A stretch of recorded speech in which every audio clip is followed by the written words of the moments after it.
Évek óta van egy érdekes megfigyelésem. Volt, hogy tárgynyeremény sorsoláson nyertem, volt, hogy online pénzsorsoláson, volt, hogy nagyértékű pókeres jegyek sorsolásán. És ami furcsa, többször is előfordult, hogy amikor elkapom a fonalat, akkor sorban jönnek a nyerések. Máskor viszont semmi, mintha teljesen elvágták volna. Sokáig nem értettem, miért van ez így. Azt hittem, puszta szerencse. Aztán egyszer csak elkezdtem jobban figyelni magamra, és észrevettem valamit, ami mindent megmagyarázott. Amikor kiegyensúlyozott hangulatban vagyok, és testileg is minden rendben van, akkor indul be igazán a teremtés. Amikor a test, a lélek és a szellem valahogy egyensúlyba kerül. Ilyenkor nincs bennem görcs. Van egy nyugodt belső stabilitás. De van itt egy másik fontos rész is. Az állapot önmagában még nem elég. Ilyenkor kell eldöntened, mit akarsz valójában. De ez nem görcsös akarás. Nem az, hogy kell, hanem laza elmélyülés. Nyugodt fókusz. Nálam ez úgy néz ki, hogy elképzelem a vágyamat, és hagyom, hogy lefusson bennem egy belső film. Ha sorsolásról van szó, akkor látom magam előtt a pillanatot. Látom az értesítést, hogy én nyertem. És nem csak látom, érzem is. Érzem a gyomromban azt az izgatott, jóleső érzést. Pont olyat, mint amikor gyerekkoromban karácsonykor vártam az ajándékot. Nem stressz, nem félelem, hanem tiszta, örömteli várakozás. És itt jön az a rész, ami szerintem az egyik legfontosabb.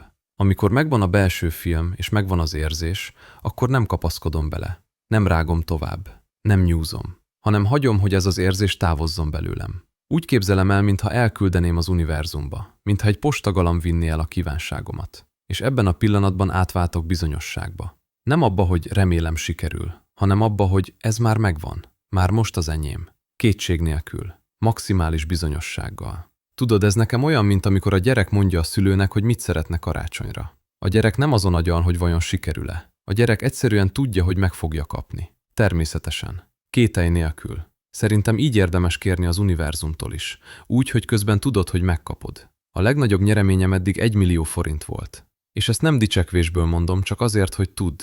Nekem ez a folyamat valódi tapasztalat. És őszintén érzem, hogy lesz majd ennél nagyobb is, amikor eljön az ideje. Ha van egy konkrét célod, mondjuk szeretnél egy autót, akkor képzeld el többször, hogy benne ülsz. Érezd a kormány tapintását. Érezd az autó illatát. Érezd, milyen, amikor becsukod az ajtót, és ott ülsz benne. Ha ezt az érzést szeretnéd felturbózni, akár el is mehetsz egy autószalomba. Beleülhetsz abba az autóba. Átélheted a valóságban is. És azt az élményt elteszed magadnak, mint egy emléket. Aztán később felidézed. Újra és újra.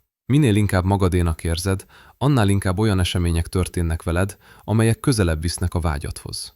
Ötletek, találkozások, lehetőségek, apró jelek. Mintha a világ elkezdene igazodni ahhoz, amit belül már valóságként érzel. Nálam a teremtés lényege ez. Kiegyensúlyozott állapotban tudunk igazán teremteni. Amikor rossz kedvem van, amikor szétesett vagyok, amikor túl sok a stressz, akkor ez nem működik ugyanúgy. Mert ilyenkor nem tudok kapcsolódni. És szerintem az univerzumnak van egy bizonyos rezgése, amihez a kiegyensúlyozott, boldogabb állapot áll a legközelebb. Nem kell mindig eufóriában lenni. De a görcs, a félelem, a belső zaj, az nem teremtő állapot. Szóval, ha most nehéz időszakban vagy, ne ostorozd magad azért, hogy miért nem működik. Lehet, hogy először az a feladatod, hogy stabilizáld magad.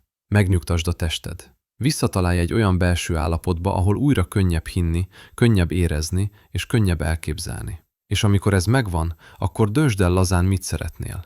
Futtasd le a belső filmedet. Engedd meg az érzést. Majd engedd el, és válts át bizonyosságba. Mert amikor úgy kéred, mint a gyerek karácsonykor, akkor a teremtés természetessé válik.